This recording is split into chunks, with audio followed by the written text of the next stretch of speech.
ఆరోగ్యమస్తు కార్యక్రమానికి స్వాగతం సుస్వాగతం. ఈనాటి టీసీసీ ఆరోగ్యమస్తు కార్యక్రమంలో ట్రినిటీ హాస్పిటల్ నుంచి ప్రముఖ గైనకాలజిస్ట్ డాక్టర్ పావని చిట్టిబోయిన గారు మన ముందున్నారు. నమస్కారం. అబ్నార్మల్ యూట్రైన్ బ్లీడింగ్ అంటాం. ఇవన్నీ నెలసరి సమస్యలు. వీటికి కారణాలు మనం డిస్కస్ చేసుకుంటే వీటిలో చాలా రకాల కారణాలు ఉంటాయండి. మనం ఇంతకుముందు మాట్లాడుకున్నట్టుగా ఫైబ్రాయిడ్స్ అంటే గడ్డలు, యూట్రైన్ ఫైబ్రాయిడ్స్ కానీ, ఎడినోమయోసిస్ కానీ, పాలిప్స్ కానీ, ఇలా చాలా రకాల కారణాలు ఉండొచ్చు. మనం చూస్తే పేషెంట్ని, ఆ తర్వాత మనం ఏంటి కారణం అనేది, ట్రీట్మెంట్ ఏంటి అనేది చెప్పగలుగుతాం. అలానే ఇప్పుడు ఈ మధ్య కాలంలో ఏంటి అంటే వైట్ డిశ్చార్జ్ అంటే తెల్లబట్ట సమస్యలు ఎక్కువగా చూస్తున్నామండి. ఈ తెల్లబట్ట సమస్యతో పాటు యూరినరీ ఇన్ఫెక్షన్స్ అంటే నీరుల్లో ఇన్ఫెక్షన్స్ అవి రావడం, దాంతో ఇబ్బంది పడడం ఎక్కువగా చూస్తున్నాం. ఇంకా రొమ్ము సంబంధిత సమస్యలు అంటే బ్రెస్ట్ లంప్స్ అంటాం. అంటే రొమ్ములో మనకి గడ్డలు కానీ, చిన్న చిన్న పిక్కల్లాగా ఏర్పడడం కానీ, రొమ్ము నుంచి రక్తం రావడం, పాలు రావడం, ఇలాంటి సమస్యలు ఇప్పుడు ఈ కాలంలో ఎక్కువగా చూస్తున్నామండి. ఓకే మేడం, బాగా ఎక్స్ప్లెయిన్ చేశారు. గర్భసంచి ఉబ్బింది అంటే ఏంటి మేడం? గర్భసంచి ఉబ్బింది అంటే మనం ఎడినోమయోసిస్ అంటామండి. ఇది ఎడినోమయోసిస్ యూజువల్లీ ఎవరిలో చూస్తాము అంటే 30-40 సంవత్సరాల వయసులో చూస్తూ ఉంటాము. ఈ ఎడినోమయోసిస్ అనేది అసలు ఏంటి అంటే మనకి గర్భసంచిలో ఒక 2 రకాల పొరలు ఉంటాయండి. లోపల పొర, అలానే బయట పొర. ఈ లోపల పొర నుంచి కొన్ని రకాల సెల్స్ ఈ బయట పొరలోకి వెళ్ళి అక్కడ ఎంబెడ్ అయిపోతాయి. ఈ లోపల పొర నుంచి ఎప్పుడైతే బయట పొరలోకి సెల్స్ వెళ్ళాయో, ఇవన్నీ నెలసరి టైంలో ఏం చేస్తాయి అంటే గర్భసంచి మీద చాలా ప్రెషర్ ఎఫెక్ట్స్ చూపిస్తాయి. అంటే ఎక్కువ భరించలేనంత నొప్పి రావడం, అధికంగా రక్తస్రావం అయిపోవడం, అంటే హెవీ మెన్స్ట్రువల్ ఫ్లో అవ్వడం, గడ్డలుగా బ్లీడింగ్ అవ్వడం, ఇలాంటి సమస్యలు వస్తూ ఉంటాయి. అలానే ఒకవేళ అడెనోమయోసిస్ అనేది కనిపిస్తే కనుక ఈ స్త్రీలలో కొంచెం ఇన్ఫర్టిలిటీ ప్రాబ్లమ్స్ అంటే పిల్లలు పుట్టడానికి కొంచెం సమస్యలు ఎదురవుతూ ఉంటాయి. అంటే ప్రెగ్నెన్సీ రావడం అనేది ఇబ్బంది పడుతూ ఉంటారు. మరి దీన్ని ఎడినోమయోసిస్ని అసలు ఎలా తెలుసుకోవచ్చు అని అడిగితే, మనకి హాస్పిటల్కి పేషెంట్స్ వస్తే కనుక ఆ పేషెంట్ ఈ కంప్లైంట్తో వస్తే వాళ్ళ సిమ్టమ్స్ బట్టి నేను ఎగ్జామిన్ చేసినప్పుడు గర్భసంచి ఉబ్బిందని నాకు అర్థమవుతుంది. ఇంకా నెక్స్ట్ ఆప్షన్ వచ్చి స్కాన్ అండి. స్కాన్లో ఎడినోమయోసిస్ తెలుసుకోవచ్చు. మరి ట్రీట్మెంట్ విషయానికి వస్తే ఎడినోమయోసిస్కి మనం కామన్గా చూస్తాము, యూజువల్లీ చాలా మందికి అసిమ్టమాటిక్గా ఉంటారు. అంటే ఎటువంటి ప్రాబ్లమ్స్ లేని వాళ్ళు ఉంటారు, ప్రాబ్లమ్స్ ఉన్న వాళ్ళు కొంతమంది ఉంటారు. ఈ ప్రాబ్లమ్స్ ఉన్న వాళ్ళకి మనం ట్రీట్మెంట్ స్టార్ట్ చేస్తాం. మనకి ఆ హెవీ ఫ్లో అది కంట్రోల్ అవ్వడానికి, పెయిన్ అది కంట్రోల్ అవ్వడానికి మెయిన్ ప్రొజెస్ట్రాన్స్, ఇవి ఒక హార్మోనల్ సప్లిమెంట్స్ అండి. ప్రొజెస్ట్రాన్ అనే హార్మోన్ని మనం సప్లై చేస్తాం. అసలు ప్రొజెస్ట్రాన్ ఎందుకు పెడుతున్నాం అంటే ఎడినోమయోసిస్ అనేది ఈస్ట్రోజన్ డిపెండెంట్, అంటే ఈస్ట్రోజన్ ఎక్సెసివ్గా బాడీలో ఉత్పత్తి అవ్వడం వల్ల వస్తుంది. కాబట్టి మనం ప్రొజెస్ట్రాన్ సప్లిమెంట్స్ అనేది స్టార్ట్ చేస్తాం. అలానే కొన్ని రకాల పిల్స్ ఉంటాయండి. అంటే 21 days పిల్స్, అవి టాబ్లెట్స్ ఉంటాయి. ఇంకా అదర్ ఇంజెక్షన్స్ కూడా వెళ్ళొచ్చు. వీటితో రిలీఫ్ లేదు అనుకుంటే కనుక మనం లూప్స్ వెళ్ళొచ్చండి. లూప్స్ ఉంటాయి, ఇప్పుడు ఐయుసిడీస్ అంటాము. ఇవి కొన్ని సంవత్సరాలు కూడా గర్భసంచిలో పెట్టిన కొన్ని సంవత్సరాలు కూడా ఇవి పనిచేస్తూ ఉంటాయి. ఒక 4-5 సంవత్సరాలు కూడా వాళ్ళకి ఎటువంటి ప్రాబ్లమ్స్ లేకుండా ఉన్న వాళ్ళు కూడా ఉన్నారు. లూప్స్ ఒక మంచి ఆప్షన్.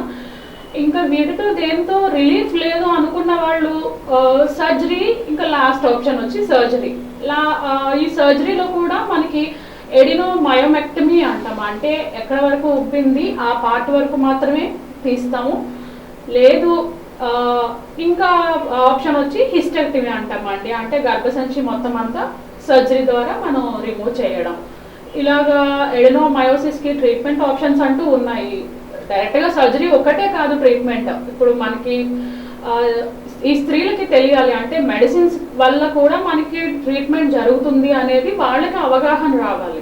వాళ్ళు కొంతమంది ఏంటి అంటే ఇది ఆపరేషనే కావాలి అనుకుంటారు. అలా కాదు, మనం మెడికల్గా ట్రై చేసి తర్వాత లూప్స్ ట్రై చేసుకోవచ్చు. అవి ఫెయిల్ అయితే అప్పుడు మనం సర్జికల్గా చూసుకోవచ్చు. ఇంకా ఇన్ఫర్టిలిటీ ప్రాబ్లమ్స్ ఉన్న వాళ్ళకి మనం పిల్లలు పుట్టడం కోసం కొంచెం ఓవ్యులేషన్ ఇండక్షన్ కానీ, ఐయుఐ అంటే ఇంట్రాయూట్రైన్ ఇన్సెమినేషన్ కానీ, ఈ పద్ధతుల ద్వారా కూడా ప్రెగ్నెన్సీ రావడానికి సాయం చేయొచ్చండి. యూరిన్ ఇన్ఫెక్షన్ కామన్గా ఎవరిలో చూస్తాము? యూరిన్ ఇన్ఫెక్షన్స్ మనం కామన్గా వచ్చి ఆడవాళ్ళు ఎక్కువగా కనిపిస్తుందండి. ఇప్పుడు మగవారు కానీ ఆడవారు కానీ ఇద్దరితో కంపేర్ చేసుకుంటే ఆడవారిలోనే ఎక్కువగా ఉంటుంది. ఎందుకు అంటే ఆడవారికి వచ్చేసరికి షార్ట్ యురెత్రా ఉంటుందండి. అంటే వాళ్ళకి ఎనటామికల్గానే మనకి మూత్రాశయంకి యురెత్రా కనెక్ట్ అయి ఉండాలి. దాని నుంచి మనం యూరిన్ పాస్ చేయగలుగుతాము. ఈ కనెక్షన్ అనేది చాలా చిన్నగా ఉంటుంది. దీని మూలన దీంట్లో నుంచి యూజువల్లీ ఇన్ఫెక్షన్స్ పైకి స్ప్రెడ్ అయ్యి మూత్రంలోని ఇన్ఫెక్షన్స్ వస్తూ ఉంటాయి. కాబట్టి ఈ మూత్రం సంబంధించి ఇన్ఫెక్షన్స్ అంటే యూరినరీ ఇన్ఫెక్షన్స్ ఏమైనా కానీ ఆడవాళ్ళు ఎక్కువ కామన్గా చూస్తామండి. ఏజ్ లో అంటే ఫస్ట్ 2 సంవత్సరాలు యూజువల్ యూరిన్ ఇన్ఫెక్షన్స్ అనేవి చాలా తక్కువ. కానీ ఫస్ట్ 2 సంవత్సరాల్లో కూడా డైపర్స్ ఎక్కువగా వేసే పిల్లల్లో ఈ యూరిన్ ఇన్ఫెక్షన్స్ వచ్చే ఛాన్సెస్ ఉంటాయండి. తర్వాత వచ్చి మనకి ఈ 2 సంవత్సరాలు దాటిన తర్వాత అనుకుంటే ఆడవారిలో ఎక్కువ కనిపిస్తుంది. ఈ ఆడవారిలో కూడా ఏంటి అంటే స్పెసిఫిక్గా ప్రెగ్నెన్సీ టైంలో ఎక్కువగా యూరిన్ ఇన్ఫెక్షన్స్ అవి కనిపిస్తూ ఉంటాయండి. ఎందుకంటే వాళ్ళకి హార్మోనల్ చేంజెస్ అండ్ ఇన్ఫెక్షన్స్ ఎక్కువగా ప్రోన్ అయ్యే సెన్సిటివిటీ ఉన్న డయాబెటిక్ పేషెంట్స్లో కూడా యూరిన్ ఇన్ఫెక్షన్స్ ఎక్కువగా కనిపిస్తూ ఉంటాయి. అలానే మెనోపాజల్ స్టేట్ అంటే నెలసర్లు పూర్తిగా ఆగిపోయిన తర్వాత 45-46 సంవత్సరాల వయసులో బాడీలో ఈస్ట్రోజన్ అనే హార్మోన్ తక్కువగా ఉంటుంది. కాబట్టి ఈ మెనోపాజ్ ఉమెన్లో కూడా మనం ఈ యూరినరీ ట్రాక్ట్ ఇన్ఫెక్షన్స్ అనేవి చూస్తూ ఉంటాం. కామన్గా చూసేది ఏంటి అంటే డయాబెటిక్ పేషెంట్స్ అండి. డయాబెటిక్ పేషెంట్స్లో ఎక్కువ కనిపిస్తూ ఉంటుంది. ఈ డయాబెటిక్ పేషెంట్స్ ఏంటి అంటే వీళ్ళకి షుగర్ ఉంది అన్న సంగతి ఫస్ట్ వాళ్ళకి తెలియదు. మనము ఈ ప్రాబ్లంతో వస్తారు. ఏంటి అమ్మ అని అడుగుతానంటే ఇలా కడుపు నొప్పి వస్తుందండి అని చెప్తూ ఉంటారు. మరి షుగర్ మీకు ఉందా ఏమన్నా అండి అని అడిగితే లేదండి అంటారు. టెస్ట్ చేయించుకున్నారా అంటే టెస్ట్ చేయించుకోలేదు అంటారు. కానీ ఎప్పుడైనా యూరిన్ ఇన్ఫెక్షన్స్ కానీ యూరిన్లో ప్రాబ్లమ్స్ వస్తున్నాయి అంటే ఫస్ట్ మనం చెక్ చేసుకోవాల్సింది షుగర్ టెస్ట్ అండి. ఓకే మేడం, ఎలా ఐడెంటిఫై చేయాలి ఇది యూరిన్ ఇన్ఫెక్షన్? అంటే యూరిన్ ఇన్ఫెక్షన్స్ యూజువల్లీ పేషెంట్ మన దగ్గరికి వచ్చేటప్పుడు నాకు యూరిన్ ప్రాబ్లం ఉంది, యూరిన్లో ఇన్ఫెక్షన్ ఉంది అని ఎవరు డైరెక్ట్గా చెప్పరు. వాళ్ళకి కామన్గా ఎదురయ్యే సమస్య ఏంటి అంటే పొత్తి కడుపులో ఎక్కువగా నొప్పి వస్తూ ఉంటుందండి. అలానే యూరిన్ మీరుడు వెళ్ళేటప్పుడు భరించలేనంత నొప్పి, మంట, అలానే కొంచెం కొంచెంగా యూరిన్ వెళ్తూ ఉంటారు. అంటే కొంచెం ఎక్కువ సార్లు వెళ్తూ ఉంటారు. కంప్లీట్గా యూరిన్ అనేది పాస్ చేయలేకపోతూ ఉంటారు. అది వాళ్ళకి తెలుస్తూ ఉంటుంది. అలా ఎక్కువ సార్లు యూరిన్కి వెళ్తూ ఉంటారు. ఆ నొప్పి అనేది భరించలేకపోతూ ఉంటారు. ఇంకా సివియారిటీ పెరిగే కొద్దీ వాళ్ళకి ఏంటి అంటే జ్వరం కూడా వస్తూ ఉంటుంది. సో ఈ సిమ్టమ్స్ బట్టి మనకి అర్థమవుతుంది ఇది యూరినరీ ఇన్ఫెక్షన్లా ఉంది అని చెప్పి. సో ఈ యూరిన్ ఇన్ఫెక్షన్ మనం సస్పెక్ట్ చేస్తున్నప్పుడు యూరిన్ రొటీన్ అని ఒక టెస్ట్ చేస్తాము. అలానే యూరిన్ కల్చర్ కూడా చేసుకుంటామండి. యూరిన్ కల్చర్ ఏంటి అంటే ఎలాగా కలెక్ట్ చేయాలి, ఇది యూజువల్లీ యూరిన్ ఎప్పుడు పాస్ చేసినా కానీ శాంపిల్కి ఇవ్వాలనుకుంటే ఫస్ట్ శాంపిల్ ఇవ్వకూడదండి. మిడ్ స్ట్రీమ్ శాంపిల్ అంటాం. అంటే యూరిన్ కొంచెం వెళ్ళిన తర్వాత మధ్యలో వచ్చే శాంపిల్ని మనం యూరిన్ టెస్ట్కి ఇస్తాం. ఇది ఒక 2 days ఆల్మోస్ట్ 48 hours అలాగా మనం స్టోర్ చేసి అందులో ఎటువంటి బ్యాక్టీరియా ఉన్నాయి అనేది తెలుసుకుంటాము. దానికి సెన్సిటివ్గా యాంటీబయాటిక్స్ అనేది ఇస్తే దాన్ని బట్టి వాళ్ళకి ఏ రకమైన ఇన్ఫెక్షన్ ఉంది మనకి తగిన ట్రీట్మెంట్ అనేది ఇవ్వగలుగుతాం. ఆ యాంటీబయాటిక్ ఏం ఇవ్వాలి అనేది కూడా మనకి కల్చర్లో స్పెసిఫిక్గా తెలిసిపోతుందండి. కామన్గా వచ్చేది ఏంటి అంటే ఈకోలై, ఎషెరిషియా కోలై అనే ఇన్ఫెక్షన్స్ ఎక్కువగా మనం చూస్తూ ఉంటాం యూరినరీ ఇన్ఫెక్షన్స్ వాటిలో. ఒకవేళ సివియారిటీ ఇంకా పెరిగితే ఈ యూరినరీ ఇన్ఫెక్షన్స్ సివియారిటీ ఇంకా పెరిగితే కనుక ఫీవర్ కూడా వస్తుంది. అలానే రిఫ్లెక్స్, ఈ యూరినరీ ఇన్ఫెక్షన్స్ ఎప్పుడైతే రిఫ్లెక్స్ అవుతూ ఉంటాయో కొంతవరకు మనకి మూత్రాశయం కూడా ఎఫెక్ట్ అవుతూ ఉంటుంది. అలానే కిడ్నీలు కూడా ఎఫెక్ట్ అయిపోతూ ఉంటాయండి. మూత్రాశయాల్లో సిస్టైటిస్ అంటాం. సిస్టైటిస్ అంటే ఈ మూత్రాశయం వచ్చి ఉబ్బడం, అలాగే ఇన్ఫెక్షన్, ఇన్ఫ్లమేషన్ అలాగా. సో దీంట్లో కూడా చాలా పెయిన్ఫుల్గా ఉంటుంది. వాళ్ళకి చాలా ఎక్కువ నొప్పి ఉంటుంది మీరుడు పాస్ చేసేటప్పుడు. ఇంకా కిడ్నీలో సమస్య అంటారు. మనం సివియారిటీ బట్టి స్కాన్ చేసుకోవచ్చండి. మన కిడ్నీకి ఏదైనా ప్రాబ్లం ఉందా, మూత్రాశయానికి ఏదైనా ప్రాబ్లం ఉందా అనేది స్కాన్ చేసుకోవచ్చు. అలానే మనకి కిడ్నీకి సంబంధించి కొన్ని టెస్టులు కూడా ఉంటాయి. దాన్ని మనం రీనల్ ఫంక్షన్ టెస్ట్ అంటాము. దాంట్లో క్రియాటినిన్ అనేది మనం మెయిన్గా చూసుకుంటూ ఉంటాము. ఓకే మేడం, ఎలాంటి ట్రీట్మెంట్స్ అనేవి ఉన్నాయి? ట్రీట్మెంట్ అంటే యూజువల్లీ మనకి ఎవరిలో చూస్తామండి, ఎవరైతే ఎక్కువ అసలు వాటర్ అనేది తక్కువ తీసుకుంటారు, అలానే వాటర్ తీసుకోవడం తగ్గుతుంది, తక్కువ తీసుకునే వాళ్ళు అట్ ద సేమ్ టైం ఏంటి అంటే యూజువల్లీ 2-3 గంటలకు ఒకసారి యూరిన్ పాస్ చేయాలి. కానీ కొంతమంది ఏంటంటే 4-5 గంటలు అలా యూరిన్ వెళ్ళకుండా అలానే విత్హోల్డ్ చేసుకుంటారు, విత్హోల్డ్ చేసుకుని అలా ఉండిపోతారు. వీళ్ళలో ఎక్కువగా మనం యూరిన్ ఇన్ఫెక్షన్స్ చూస్తూ ఉంటాం. కాబట్టి ట్రీట్మెంట్కి వచ్చేసరికి వాళ్ళకి యాడిక్వేట్ వాటర్ తీసుకోండి అని చెప్తాం. వాటర్ అంటే ప్లెయిన్ వాటర్ అనే కాదండి, మీరు కోకోనట్ వాటర్ కానీ, లేదు బార్లీ నీళ్ళు కానీ, మజ్జిగ కానీ, ఏదైనా మినిమం 3 to 4 లీటర్స్ అన్నా తీసుకోండి. 3 to 4 లీటర్స్ అన్నా తీసుకోండి అని చెప్తాము డైలీ. ఈవెన్ మన హెల్దీ లైఫ్ స్టైల్ అన్నా బాగుండాలి, మనకి లైఫ్ స్పాన్ బాగుండాలి, మనం హెల్దీగా ఉండాలి అనుకుంటే కూడా minimum 3 to 4 litres of water తీసుకోవడం మనకి చాలా మంచిదండి మన ఆరోగ్యానికి కూడా. అలానే కొన్ని రకాల మనం యాంటీబయాటిక్స్ అవి పెట్టుకుంటే ఈ యూరిన్ ఇన్ఫెక్షన్కి ట్రీట్మెంట్ అవుతుంది, సరిపోతాయండి. కొన్ని రకాల సిరప్స్ కూడా మనం యాడ్ చేసుకోవచ్చు యూరిన్ ఆల్కలైజేషన్ అది చేయడం కోసం. ఈ సిరప్ అది యాడ్ చేసుకుంటే సరిపోతుంది. ఒకవేళ కిడ్నీ ఏమన్నా ఎఫెక్ట్ అయితే కనుక దానికి సంబంధించిన ట్రీట్మెంట్ మళ్ళీ సెపరేట్గా ఉంటుందండి. ఓకే మేడం, బాగా ఎక్స్ప్లెయిన్ చేశారు. ఒక చిన్న బ్రేక్ తీసుకొని మళ్ళీ కంటిన్యూ చేద్దాం. టీసీసీ ఆరోగ్యమస్తు కార్యక్రమంలో ఇప్పుడు ఒక చిన్న విరామం.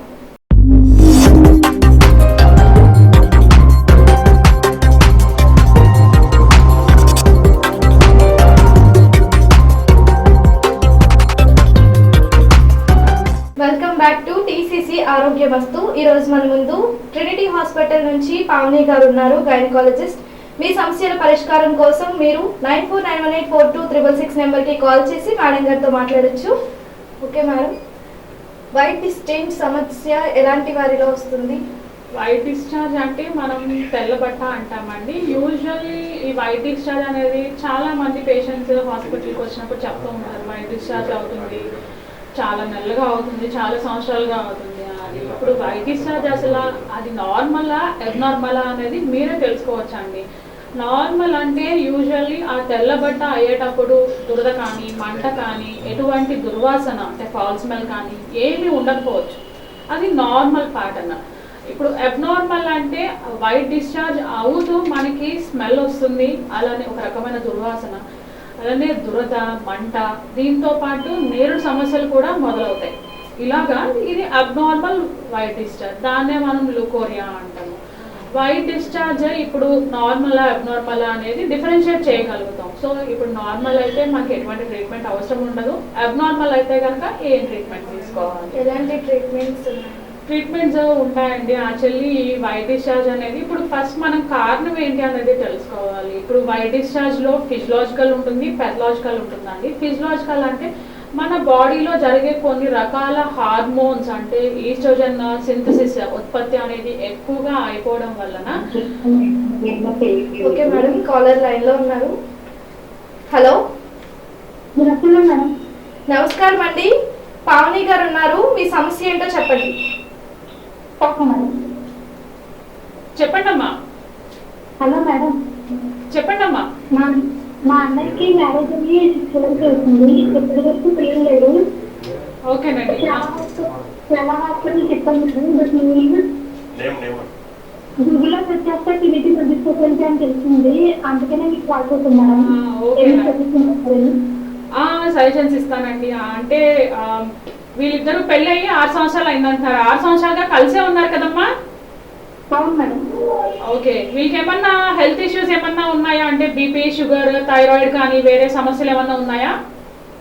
లేదు మేడం. ఇప్పటి వరకు ఏమైనా ట్రీట్మెంట్ అలా ఏమన్నా తీసుకున్నారమ్మా ఎక్కడైనా? లేదు మేడం, ఏం ట్రీట్మెంట్ అలా ఏం తీసుకోలేదు.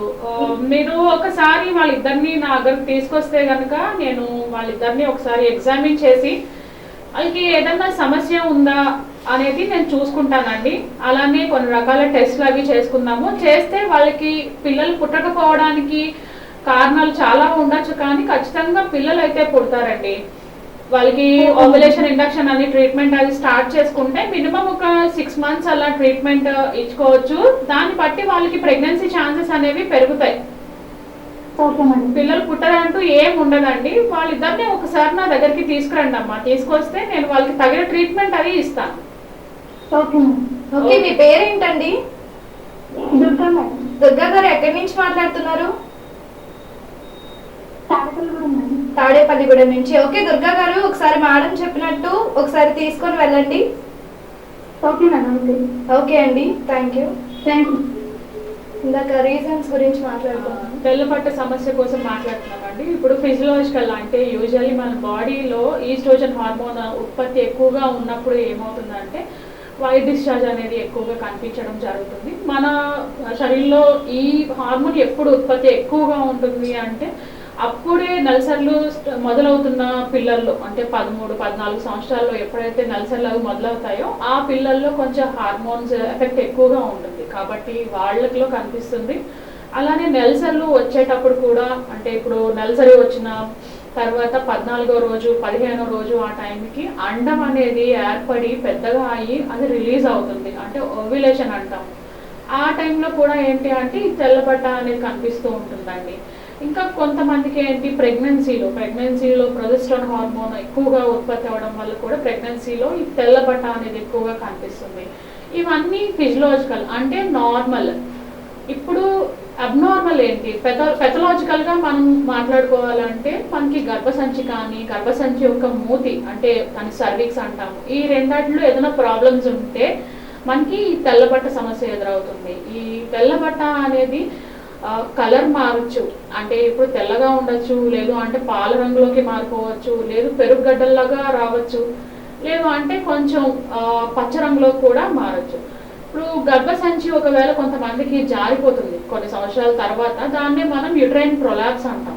ఆ కండిషన్లో ఈ గర్భసంచి అనేది బయట ఎన్విరాన్మెంట్కి ఎక్స్పోజ్ అవ్వడం వల్ల తెల్లబట్ట కనిపిస్తుంది అండి. అలానే గర్భసంచి మూతి దగ్గర అంటే సర్విక్స్ దగ్గర ఏదైనా ఇన్ఫెక్షన్ కానీ అల్సర్ కానీ వచ్చి ఏర్పడితే అక్కడంతా ఎర్రగా అయ్యి వాటి నుంచి మెల్లగా తెల్లబట్ట అనేది రిలీజ్ అవుతుంది. ఇంకా కొంతమంది కొన్ని రకాల మెడిసిన్స్ వాడుతూ ఉంటారు. చాలా రేర్గా ఓసీపీస్ అంటే 21 డేస్ పిల్స్ అవి ఉంటాయి, అవి వేసుకునే వాళ్ళకు కూడా ఈ తెల్లబట్ట అనేది కనిపించవచ్చు.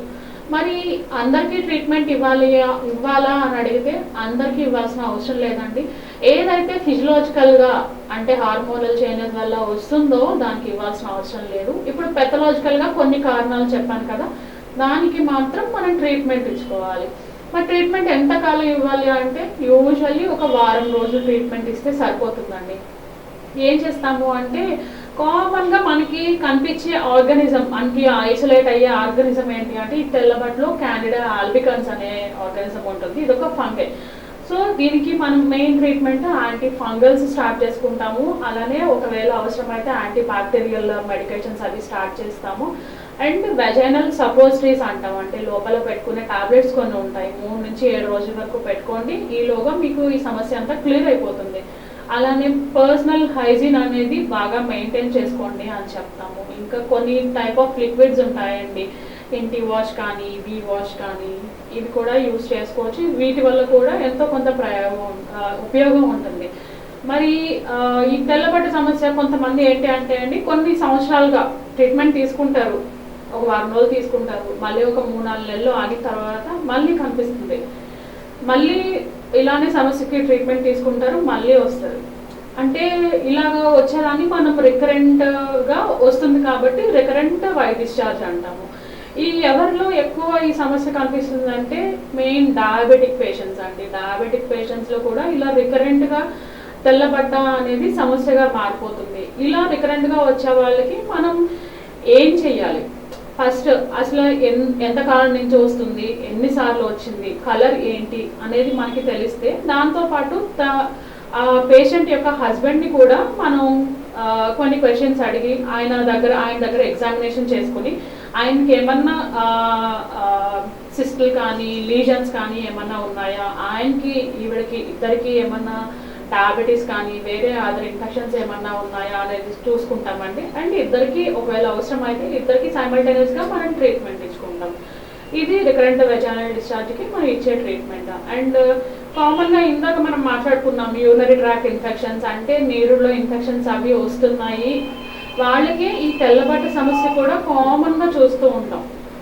ఈ ఎందుకు అంటే మనకి గర్భసంచి దగ్గర నుంచి వెజైనల్ వాల్ అనేది బయటికి అవుట్లెట్ ఏదైతే ఉంటుందో అలానే మనకి యూరిన్ వెళ్ళే దగ్గర ద్వారం, ఈ రెండు చాలా దగ్గరగా ఉంటాయండి. కాబట్టి నీరులో ఇన్ఫెక్షన్ వచ్చిన వాళ్ళకి ఈ రూట్లోకి వెళ్ళి తెల్లబట్ట సమస్య స్టార్ట్ అవుతుంది. లేదు తెల్లబట్ట సమస్య ఆల్రెడీ ఉన్న వాళ్ళకి ఇది స్ప్రెడ్ అయ్యి రెట్రోగ్రేడ్గా యూరినరీ ఇన్ఫెక్షన్స్ కూడా వస్తూ ఉంటాయి. అందుకే ఎప్పుడైనా కానీ తెల్లబట్ట సమస్యతో వచ్చిన వాళ్ళకి యూరినరీ ఇన్ఫెక్షన్స్ ప్రాబ్లమ్స్ కూడా ఉండే ఛాన్స్ ఉంటుంది. కాబట్టి తెల్లబట్ట సమస్యతో ఇబ్బంది పడుతున్న వాళ్ళకి నీరుడు పరీక్ష కూడా చేసుకోవాలి. ఒకవేళ వాళ్ళు నీరుడు సమస్య మనం అడిగితే వాళ్ళు చెప్తారు, ఇలాగా నీరులో ఇబ్బంది ఉంది అండి, ఎక్కువ సార్లు యూరిన్కి వెళ్తున్నాము, ఇలా సమస్యలు కూడా ఉన్నాయి నీరులో అని కామన్గా చెప్తూ ఉంటారు. ఈ రెండు కామన్గా మన డయాబెటిక్ పేషెంట్స్లో చూస్తూ ఉంటాము ఎక్కువ. ఓకే మేడం, బాగా ఎక్స్ప్లెయిన్ చేశారు. నెక్స్ట్ కాలర్ రెడీగా ఉన్నారు మేడం, మాట్లాడదాం. హలో హలో హలో, మీ పేరండి? నా పేరు లక్ష్మి మేడం. లక్ష్మి గారు ఎక్కడి నుంచి మాట్లాడుతున్నారు? మాది కొత్తగూడెం నుంచి మాట్లాడుతున్నాను. ఓకే, పావని గారు ఉన్నారు, డాక్టర్ పావని గారు మాట్లాడండి, మీ సమస్య చెప్పండి. చెప్పండి అమ్మా. మేడం అంటే మా సిస్టర్కి చెప్పారు మేడం. మీ వాయిస్ బ్రేక్ అవుతుందండి, సిగ్నల్ దగ్గరికి వచ్చి మాట్లాడండి. ఓకే మేడం, ఒక నిమిషం.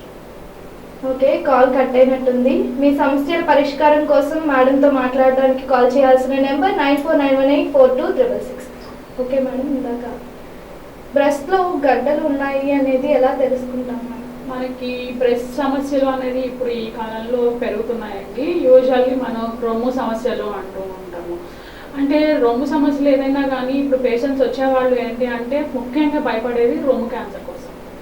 ఈ రొమ్ము సమస్యలు ఎవరిలో కామన్గా చూస్తామంటే 20 నుంచి 40 ఏళ్ల వయసులో ఉన్న వాళ్ళకి ఈ రొమ్ము సమస్యలలో కూడా మనకి ఏంటి అంటే కామన్గా చూసేవి కొన్ని రకాలు, ఒక 2-3 రకాలు ఉంటాయి. మిగతావన్నీ చాలా రేర్గా చూస్తాం. కామన్గా చూసేవి ఏంటి అంటే ఫైబ్రో ఎడినోమా అంటాము, అలానే ఫైబ్రోసిస్టిక్ చేంజెస్ అని కూడా చెప్తాము, ఇంకా నిపుల్ డిశ్చార్జెస్, ఇంకా ఫ్యాట్ నోక్రోసిస్. కాలర్ రెడీగా ఉన్నారంట, మాట్లాడండి. హలో హలో హలో, మీ పేరండి? లక్ష్మి అని చెప్పాను కదండి. ఓకే లక్ష్మి గారు, ఓకే మీ సమస్య చెప్పండి మేడంతో. చెప్పండి అమ్మా. అంటే మా సిస్టర్కి 1 month నుంచి బాగా వస్తుందా పెయిన్ వస్తుందని తీసుకెళ్ళి చెప్పారు, హాస్పిటల్లో కనుక్కుంది. చాలా టాబ్లెట్స్ మీరన్నా మా గర్భసంచిలో కంతి ఉందని చెప్పారండి మీకు? ఏంటండి? గర్భసంచిలో కంతి ఉందని చెప్పారా? గర్భసంచిలో గట్టిగా చెప్పండి. చెస్ట్ లో కంతి ఉందని చెప్పారమ్మా. ఓకే, ఆ అమ్మాయి వయసు ఎంత ఉంటుందండి? ఆ అమ్మాయికి 26 years ఉంటాయండి మా సిస్టర్. ఓకే ఓకే, ఎంత కాలం నుంచి ఉంది? అంటే 1 month బ్యాక్ బాగా టేస్ట్ అప్లై చేస్తే అప్పుడు హాస్పిటల్ తీసుకెళ్ళామండి. అప్పుడే ఓకే అమ్మా, అలాగా రొమ్ములో కంతులు అవి ఉంటాయి కనుక ఒకసారి తీసుకురండి అమ్మా. అంటే ఆ అమ్మాయి సమస్య ఏంటి? మీ వాయిస్ క్లియర్గా వినిపించట్లేదు. ఆ సమస్య ఏంటి అనేది మీరు బ్రెస్ట్ లో కంతి ఉందని చెప్తున్నారు. ఒక్కసారి ట్రినిటీ హాస్పిటల్కి తీసుకొస్తే నేను చూస్తానండి. రోజు మార్నింగ్ ఉదయం 10 గంటల నుంచి మధ్యాహ్నం 2 గంటల వరకు అక్కడే ఉంటాము, సాయంత్రం 5 గంటల నుంచి 8 గంటల వరకు అక్కడే ఉంటామండి. ఓకేనా? హాస్పిటల్కి ఒకసారి తీసుకొస్తే నేను చూసి చెప్తానమ్మా. ఓన్లీ సండే తప్ప ఇంకా ఏ రోజు తీసుకొచ్చా పర్లేదండి?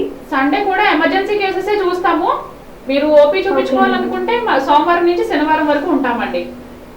ఓకేనండి, థ్యాంక్ యూ. ఓకేనండి, థ్యాంక్ యూ. ఓకే మేడం, ఇందాక ఈ రొమ్ము సమస్యల కోసం మాట్లాడుకుంటున్నామండి. ఇప్పుడు కాలర్ ఒకళ్ళు ఫోన్ చేశారు, చూసారు 25 years అని చెప్తున్నారు. యూజువల్లీ ఆ ఏజ్ లో వచ్చేది కంతులు ఏముంటాయి అంటే ఫైబ్రో ఎడినోమా అంటారండి. ఫైబ్రో ఎడినోమా అంటే ఒక చిన్న గడ్డలాగా ఏర్పడుతుంది, అంటే 1-2 సెంటీమీటర్లు ఏర్పడుతుంది. అంటే కామన్ గా 20-30 years లోపే వాళ్ళకే మనకి ఇది కనిపిస్తూ ఉంటుందండి. ఇది క్యాన్సర్ కణం కాదు. యూజువల్లీ ఇది క్యాన్సర్ గా ఎప్పటికీ మారదండి.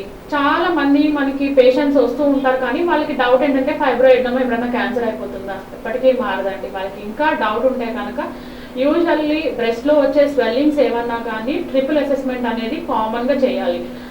యాజ్ ఏ డాక్టర్ నేను ఫస్ట్ మీకు క్లినికల్ ఎగ్జామినేషన్ చేస్తాను. అది ఈ 3 స్టెప్స్లో ట్రిపుల్ అసెస్మెంట్లో ఫస్ట్ వచ్చి నేను ఎగ్జామిన్ చేస్తాను. అలానే సెకండ్ వచ్చి ఏంటి అంటే మనకి ఒక బేసిక్ స్కాన్ కానీ ఎక్స్రే కానీ దీని మ్యామోగ్రామ్ అంటాం చేసుకుంటాము. థర్డ్ ఆప్షన్ వచ్చేసరికి మనకి ఎఫ్ఎన్ఏసి అంటే సూది పరీక్ష అండి. ఆ కంటి లోపల నుంచి మనం సూది ద్వారా కొంచెం టిష్యూ తీసి దాన్ని ఎగ్జామినేషన్ చేస్తాం. ఈ 3 పరీక్షల ద్వారా మనం అది క్యాన్సర్ కణాలా కాదా, అది అసలు ఎటువంటి సిస్ట్ అనేది మనం తెలుసుకోగలుగుతాం. 99% తెలుసుకోగలుగుతాం. ఈ ఫైబ్రో ఎడినోమాలో ఏంటి అంటే పెయిన్ అనేది ఏం ఉండదండి. ఇది జస్ట్ మనం బ్రెస్ట్ మౌస్ అంటూ ఉంటాము.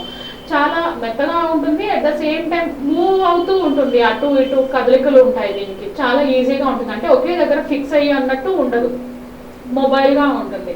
దీనికి ట్రీట్మెంట్ అంటే యూజువల్లీ ట్రీట్మెంట్ ఏం అవసరం ఉండదండి. 2 సెంటీమీటర్స్ లోపు ఉన్న కంతులు లైఫ్ లాంగ్ కూడా కొంతమందికి ఉంటాయి. దీంట్లో క్యాన్సర్ వచ్చే ప్రాబ్లం ఏమి ఉండదు.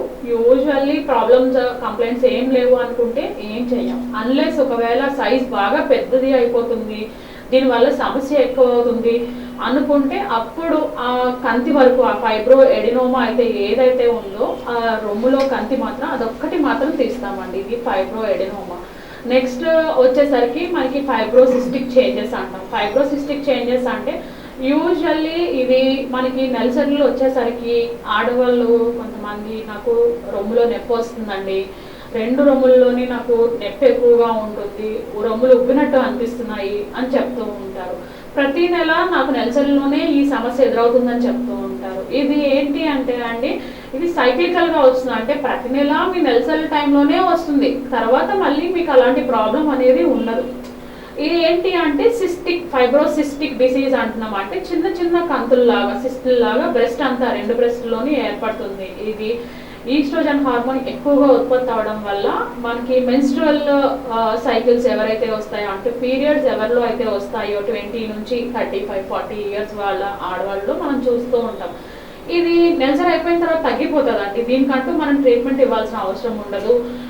ట్రీట్మెంట్ ఒకవేళ అవసరం అయితే గనక మనం పిల్స్ ఓసిపీస్ అలాగా ఇచ్చుకుంటే బేసిక్ డోస్ యూజువల్లీ తగ్గిపోతుందండి. ఇంకొకటి ఫ్యాట్ నెక్రోసిస్, థర్డ్ది వచ్చి అంటే ఈ 3 కామన్గా చూస్తూ ఉంటాం. ఫైబ్రో ఎడినోమా కానీ, ఫైబ్రోసిస్టిక్ చేంజెస్ కానీ, ఫ్యాట్ నెక్రోసిస్ కానీ. ఫ్యాట్ నెక్రోసిస్ అంటే ఆ వర్డ్లోనే ఉంది. ఫ్యాట్ అంటే కొవ్వు అనేది మనకి బ్రెస్ట్లో డిపాజిట్ అయిపోతుంది. ఎప్పుడు ఏదైనా మనకి చిన్న దెబ్బ ఏమన్నా తగిలింది అనుకుందాం ఆ పార్ట్లో, అక్కడ ఏమవుతుందంటే ఆ స్కిన్ వరకు కందిపోయి చిన్న ఫ్యాట్, అంటే అక్కడున్న ఫ్యాట్ కొవ్వు ఏదైతే ఉందో అది డిపాజిట్ అయ్యి చిన్న కంతిలాగా మనకు కనిపిస్తుందండి. ఇది యూజువల్లీ ఎగ్జామినేషన్లో తెలుస్తుంది. ఒకవేళ అప్పటికి అంత క్లియర్ ఐడియా లేకపోతే ఒక అల్ట్రాసౌండ్, ఒక స్కాన్ చేసుకుంటే కనుక ఈ ఫ్యాట్ డిపాజిట్ అనేది మనం తెలుసుకోగలుగుతాం. దీనికి యూజువల్లీ ట్రీట్మెంట్ అనేది ఉండదు, అది దానికి అదే తగ్గిపోతుంది.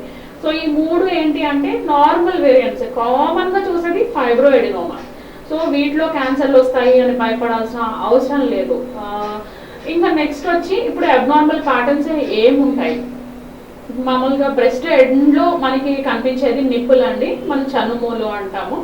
దాని నుంచి బ్లడీ డిశ్చార్జ్ వస్తుంది అంటారు, కొంతమంది పాలు వస్తున్నాయి అంటారు, కొంతమంది నీళ్ళు వస్తున్నాయి అంటున్నారు. పాలు అనేవి వస్తే కనుక అది ఏంటి అంటే యూజువల్లీ పాలు ఇచ్చే తల్లికి మాత్రమే పాలు వస్తాయండి. కానీ కొంతమందికి ఏమవుతుందంటే మనకి బ్రెయిన్ నుంచి ప్రొలాక్టిన్ అనే హార్మోన్ ఉత్పత్తి ఎక్కువగా అయిపోతుంది. దానివల్ల ఈ హార్మోన్ వెళ్ళి బ్రెస్ట్ మీద యాక్ట్ చేసి పాలు అనేది బయటకు వస్తాయండి.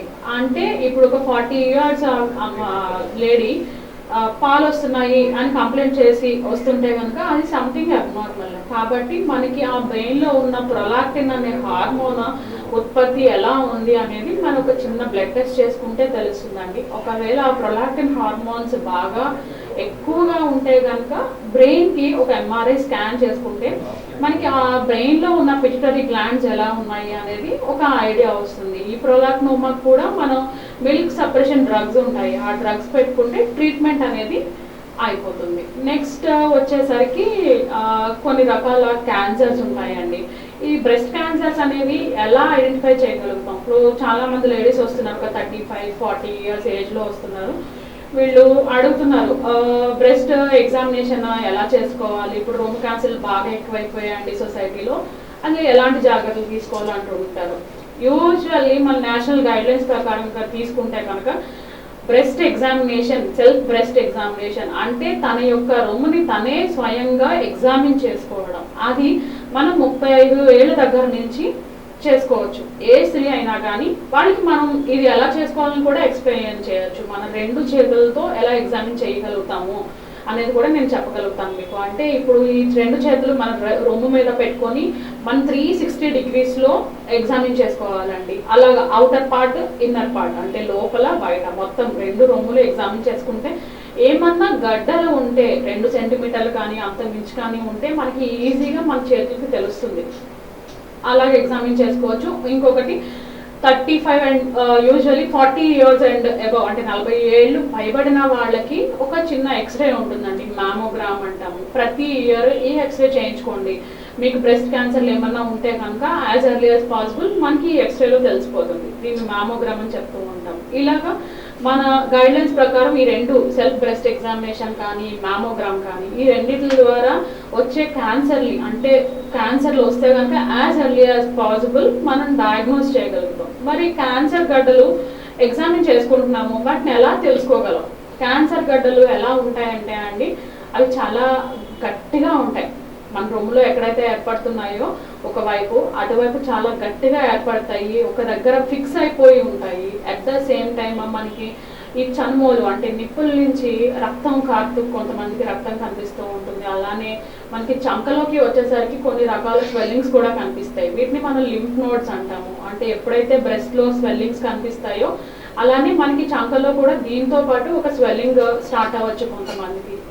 వీటి బట్టి మనం ఇది క్యాన్సర్ కణాలు, క్యాన్సర్ స్టార్ట్ అవుతుంది అనేది మనం చెప్పచ్చండి. ఓకే మేడం, చాలా బాగా ఎక్స్ప్లెయిన్ చేశారు. ఇప్పుడు ఒక చిన్న బ్రేక్ తీసుకుందాం. టీసీసీ ఆరోగ్యమస్తు కార్యక్రమంలో చిన్న విరామం.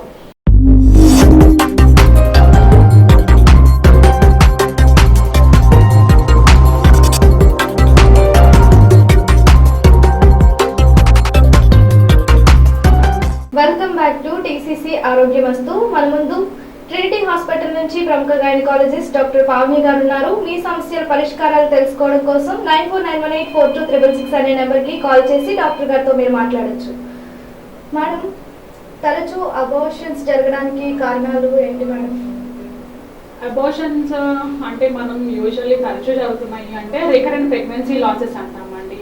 ఏ ప్రెగ్నెన్సీ అయినా కానీ 24 వారాల లోపు దానికి అదే అబార్ట్ అయిపోతుంది, అంటే స్పాంటేనియస్గా అయిపోతుంది అనుకుంటే కనుక దాన్ని మనం అబార్షన్స్ కానీ మిస్క్యారేజ్ కానీ అంటాము. ఓకే మ్యామ్, కాలర్ లైన్లో ఉన్నారు, మాట్లాడదాం. హలో, నమస్తే మేడం. నమస్కారం అండి, మీ పేరు? నా పేరు కవిత అండి. కనకదుర్గ గారు ఎక్కడి నుంచి మాట్లాడుతున్నారు? అండి, ఎక్కడి నుంచి అండి? నల్లజర్ల నుంచి మాట్లాడుతున్నాను. నల్లచర్ల నుంచి. ఓకే, మీ సమస్య ఏంటో చెప్పండి, డాక్టర్ గారు ఉన్నారు ఇక్కడ. ఓకే అండి, సీరియస్ రెగ్యులర్గా మీ వాయిస్ బ్రేక్ అవుతుందండి, సిగ్నల్ దగ్గరికి వచ్చి మాట్లాడండి. మా కొంచెం గట్టిగా మాట్లాడండి. మా సిస్టర్కి పీరియడ్స్ రెగ్యులర్గా వస్తున్నాయి మేడం. అమ్మ వయసు ఎంతండి అమ్మాయిది? 26 మేడం. 26. పెళ్ళి అయిందా అండి? లేదు మేడం, ఇంకా పెళ్ళి అవ్వలేదు. ఇప్పుడు ఇర్రెగ్యులర్ గా అంటే 3-4 నెలలకు ఒకసారి వస్తున్నాయండి. అవును మేడం. ఓకే, ఇలా ఎప్పటి నుంచి అండి సమస్య? ఇదే వస్తాయి మేడం, ఇంతకు ముందు వస్తూ లేదండి. ఓకే, ఈ రీసెంట్ ఆమెకి షుగర్ కానీ థైరాయిడ్ కానీ ఏమైనా ఉన్నాయండి? ఏమీ లేదు మేడం. రీసెంట్ గా బరువు ఏమన్నా పెరిగారమ్మా? లైట్గా పెరిగారు మేడం. ఓకే, అంటే అమ్మ అమ్మాయికి మోస్ట్ ప్రాబ్లీ ఏంటి అంటే నీటి బుడగలు అని అండాశయాల్లో నీటి బుడగలు ఏమైనా ఏర్పడి ఉండొచ్చండి. పీసీఓడి అంటాము. ఆ అమ్మాయికి ఏంటి అంటే ఫస్ట్ మనకి ఇప్పుడు నెలసరి వచ్చి ఆల్మోస్ట్ 2 నెలలు అయిపోయింది అంటున్నారు కదా. నెలసరి రావడానికి టాబ్లెట్స్ అది పెట్టాల్సి వస్తుందండి. అలానే ఆవిడ ఎంతైతే బరువు అయితే పెరిగారో ఎంతో కొంత ఒక 3-4 కేజీల వరకు తగ్గితే కనుక మళ్ళీ నెలసరిలు అవి కరెక్ట్ గా వస్తాయండి. ఈ నీటి బుడగలకి మెయిన్ ట్రీట్మెంట్ వెయిట్ లాస్ అండి. బరువు తగ్గితే మళ్ళీ నెలసరిలు బాగా వస్తాయి. ఒకసారి వచ్చి కలవండి అమ్మా. ఒకవేళ ఇంకేమైనా ట్రీట్మెంట్ పెట్టాల్సి వస్తే నేను చూసి పేషెంట్ ని నేను ట్రీట్మెంట్ పెడతానండి. నేను ట్రినిటీ హాస్పిటల్లో ఉంటాను. Okay madam. Tadepalligudem. Okay madam. Thank you madam. ఓకేనండి, థ్యాంక్ యూ. ఓకే మేడం, అబార్షన్స్కి రీజన్స్ మాట్లాడుకుందాం. అబార్షన్స్ మనం వీటిని మిస్క్యారేజెస్ అని కూడా అంటామండి. యూజువల్లీ ప్రెగ్నెన్సీ లాసెస్ అంటే ఫస్ట్ మొదటి 24 వారాల లోపు ఎప్పుడైనా ప్రెగ్నెన్సీ దానికి అదే అబార్ట్ అయిపోతుంది అంటే దాన్ని మనం మిస్క్యారేజ్ అంటాము, అబార్షన్స్ అంటాము. ఒకవేళ 2 లేక అంతకు మించి అబార్షన్స్ అవుతున్నాయి కంటిన్యూస్గా అంటే దాన్ని రికరెంట్ ప్రెగ్నెన్సీ లాస్ అంటాము. అంటే తరచూ అబార్షన్స్ అవ్వడం 2 కానీ అంతకు మించి కానీ. ఇప్పుడు ఈ రికరెంట్ ప్రెగ్నెన్సీ లాసెస్కి చాలా రకాల కారణాలు ఉంటాయండి. ఇప్పుడు 24 వారాలు అని చెప్పాను కదా, అంటే మొదటి 6 నెలలు. ఇప్పుడు మొదటి 6 నెలల్ని మనం మొదటి 3 నెలలు వచ్చి ఫస్ట్ ట్రైమిస్టర్ అంటాము. తర్వాత 3 నెలలు అంటే 4, 5, 6 నెలలు మనం సెకండ్ ట్రైమిస్టర్ అంటాం. ఇప్పుడు దీనికి వేరే కారణాలు ఉంటాయి, మొదటి 3 నెలలకి వేరే కారణాలు ఉంటాయి. మొదటిగా ఈ మొదటి 3 నెలల్లో అబార్షన్స్ ఎందుకు జరుగుతున్నాయి అనేది కారణాల కోసం మాట్లాడుకుందాం. ఇందులో ఏంటి అంటే మనకి క్యారియోటైప్ జెనెటిక్ సిండ్రోమ్స్ అనేవి ఉంటాయి. జెనెటిక్ సిండ్రోమ్స్ చాలా కామన్ అండి. అంటే క్రోమోజోమల్ అబ్నార్మాలిటీస్, మన బాడీలో ఫామ్ అయ్యే క్రోమోజోమ్స్, వాటిలో ఏదన్నా ట్రాన్స్లోకేషన్స్ కానీ డిలీషన్స్ కానీ ఏమన్నా జరగచ్చు. అంటే జన్యుపరమైన లోపం ఉంటే కనుక దానికి మనం ఏం చేయాలి, క్యారియోటైపింగ్ అనే బ్లడ్ టెస్ట్ ఉంటుందండి, అది చేసుకోవాలి. అంటే వైఫ్ అండ్ హస్బెండ్ ఇద్దరికి మనం ఈ క్యారియోటైపింగ్ అనేది చేస్తామండి. ఈ జన్యుపరమైన టెస్ట్ ద్వారా మనకి ఏమన్నా లోపాలు ఉంటే కనుక మనం ట్రీట్మెంట్ ఇచ్చుకోవాలి. అంటే ఏం ట్రీట్మెంట్ ఇవ్వాలి, ఒకవేళ ఇద్దరికి లోపం ఉంది, క్యారియోటైపింగ్ లో క్రోమోజోమల్ అబ్నార్మాలిటీస్ ఉన్నాయి అంటే ఇప్పుడు పుట్టబోయే బిడ్డకి ప్రాబ్లం వచ్చే ఛాన్స్ ఉంది. కాబట్టి మనం వీళ్ళకి ఏం చెప్తాము అంటే ఐవీఎఫ్కి వెళ్ళండి. ఐవీఎఫ్కి వెళ్తే అందులో మనకి ఆడవారి అండంకి మగవారి వీరకణాలు కలిసినప్పుడు ఎంబ్రియో అనేది ఫామ్ అవుతుంది. అంటే ఒక ఎంబ్రియో ఫామ్ అవుతుంది అంటే మన బిడ్డకి ముందు రూపం ఇది. ఈ ఎంబ్రియో ఎప్పుడైతే ఫామ్ అవుతుందో దీన్ని టిష్యూ శాంప్లింగ్ చేసి దీనికి ఈ బిడ్డకి మదర్ అండ్ ఫాదర్ లో ఉండే క్యారియోటైపింగ్ ప్రాబ్లమ్స్ అంటే క్రోమోజోమ్ ప్రాబ్లమ్స్ ఏమన్నా బిడ్డకి వచ్చే ఛాన్స్ ఉందా అనేది మనకి ఈ సెల్స్ లోనే తెలిసిపోతాయండి. ఇప్పుడు లేదు నార్మల్ గా ఉంది ఈ ఎంబ్రియో అంటే అప్పుడు ఈ ఎంబ్రియోని ఆడవాళ్ళు ఎవరైతే ఉన్నారో వాళ్ళకి ఐవీఎఫ్ ద్వారా గర్భసంచిలో ఇంజెక్ట్ చేస్తాం. ఇది ఒక పద్ధతి. ఇది జన్యుపరమైన లోపం అంటే జెనెటిక్ సిండ్రోమ్స్ ఉన్న వాళ్ళకి. తర్వాత కారణాలు ఏంటి, ఇప్పుడు ఆడవాళ్ళు ఎక్కువగా అన్కంట్రోల్డ్ షుగర్ కానీ బీపీ కానీ థైరాయిడ్ కానీ ఉంటే ఇలా రికరెంట్ ప్రెగ్నెన్సీ లాసెస్ అవుతూ ఉంటాయి. మరి వీళ్ళకి ఏం ట్రీట్మెంట్ ఇస్తాము, ముందు షుగర్ కానీ థైరాయిడ్ కానీ బీపీ కానీ ఏదైతే ఉందో వాటికి మనం ముందు కంట్రోల్ చేసుకొని మెడిసిన్స్ పెట్టుకొని అవి కంట్రోల్కి వచ్చిన కొన్నాళ్ళకి ప్రెగ్నెన్సీ ప్లాన్ చేసుకోండి అని చెప్తాం. ఇది రెండో సమస్య. నెక్స్ట్ మరి మూడో కారణం ఏంటి రికరెంట్ ప్రెగ్నెన్సీ లాసెస్కి అంటే ఆడవారిలోనే కొంతమందికి రక్తం గడ్డ కట్టే తత్వం ఉంటుందండి. దాన్నే మనం థ్రోంబోటిక్ డిజార్డర్స్ అంటాము. ఈ థ్రోంబోటిక్ డిజార్డర్స్ అంటే మామూలుగా రక్తం గడ్డ కట్టకుండా అంటే కోయాగులేషన్ పాత్వేలో కొన్ని రకాల ఫ్యాక్టర్స్ ఉంటాయి. ఆ ఫ్యాక్టర్స్ అనేవి ఎప్పుడైతే ఈ అమ్మాయి శరీరంలో అబ్నార్మల్ గా ఉంటాయో వాళ్ళకి రక్తం గడ్డ కట్టే తత్వం అనేది ఏర్పడుతుంది. అంటే ఈ థ్రోంబోటిక్ లీజన్స్ ఈ గడ్డలు ఏమవుతాయంటే బ్రెయిన్ కి కానీ ఊపిరితిత్తులు కానీ కాళ్ళకి కానీ ఎక్కడికైనా స్ప్రెడ్ అవ్వచ్చు. కాబట్టి వీళ్ళని ఫస్ట్ మనం ఎలా డయాగ్నోస్ చేస్తామో అంటే వీళ్ళకి కొన్ని రకాల బ్లడ్ టెస్ట్ ఉంటాయి. యూజువల్లీ ఇవి చాలా రేర్ గా చూస్తామండి. ఈ టెస్ట్ ఏంటి అంటే protein C, protein S check చేస్తాము. అలానే ఫ్యాక్టర్ 5, ఫ్యాక్టర్ 3 కూడా చెక్ చేసుకుంటాము. ఈ టెస్టుల ద్వారా మనకి ఈ థ్రోంబోటిక్ టెండెన్సీ ఉందా అనేది తెలుస్తుంది. సో దీనికి ఏం చేస్తాము అంటే వీళ్ళకి ఆ క్లాట్ అంటే గడ్డ కట్టేకుండా ఉండడం కోసం మనం ట్రీట్మెంట్ స్టార్ట్ చేస్తాం. అంటే 2 విధాలుగా, ఒకటి ఎకోస్ప్రిన్, ఇంకొకటి హెపారిన్. దీని ద్వారా మనం ప్రెగ్నెన్సీ అనేది ప్లాన్ చేసుకోవచ్చు. ఈ ట్రీట్మెంట్ ఆమెకి ఇస్తూ మనం ప్రెగ్నెన్సీ ప్లాన్ చేసుకోవచ్చు.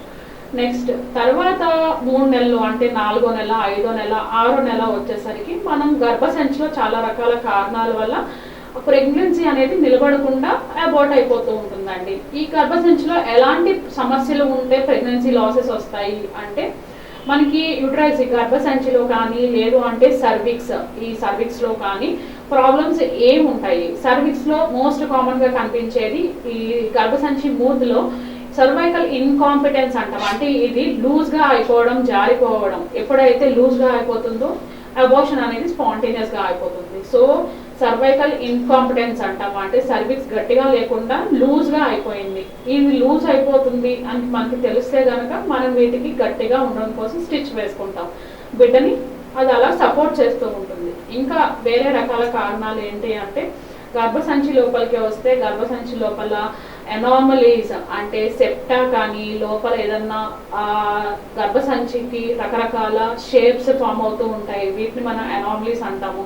అలాగే గర్భసంచి ఏర్పడడం సరిగ్గా లేకపోయినా గర్భసంచి లోపల అదెషన్స్ అతుకులు ఇంకేమన్నా ఉన్నా కానీ ఇలాంటి అబార్షన్స్ అనేవి రికరెంట్గా చూస్తాం, రికరెంట్ ప్రెగ్నెన్సీ లాసెస్. మరి వీటికి ట్రీట్మెంట్ ఏంటి?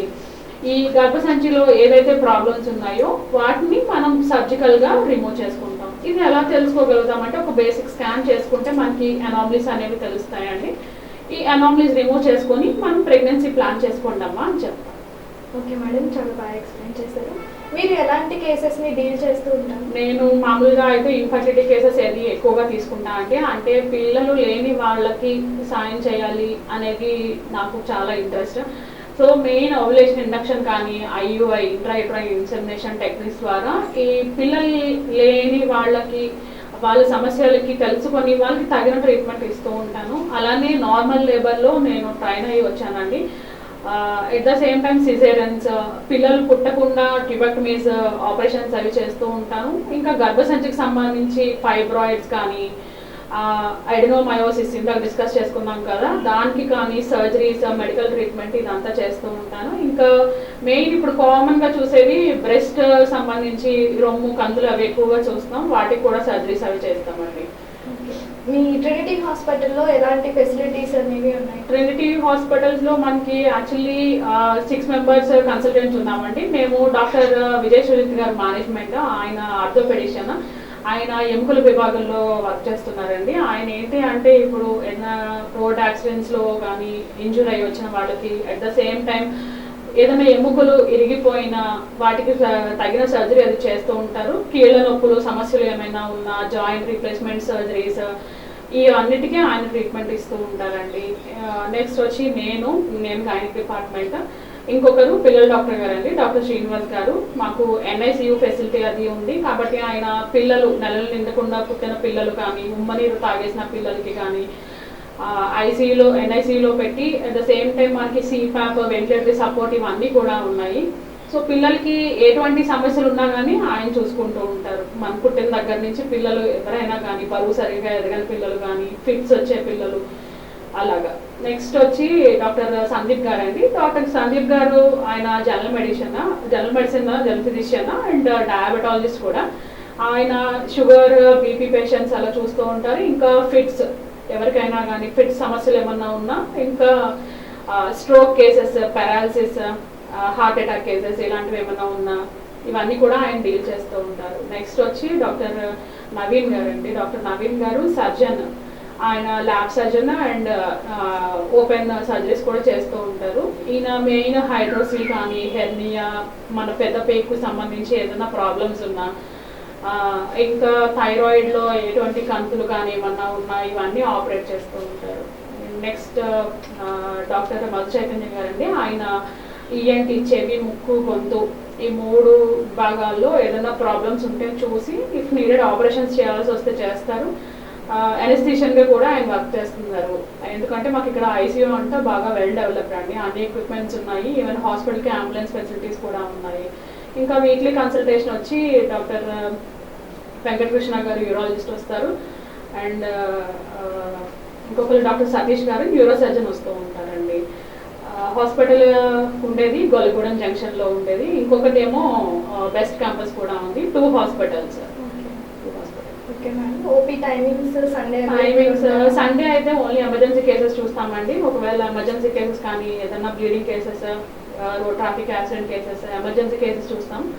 OP టైమింగ్స్ అయితే మాత్రం మండే టు సాటర్డే, సోమవారం నుంచి శనివారం వరకు ఉదయం 10 గంటల నుంచి మధ్యాహ్నం 2 గంటల వరకు ఉంటామండి. సాయంత్రం 5 గంటల నుంచి రాత్రి 8 గంటల వరకు OPs అన్ని చూసుకుంటాం.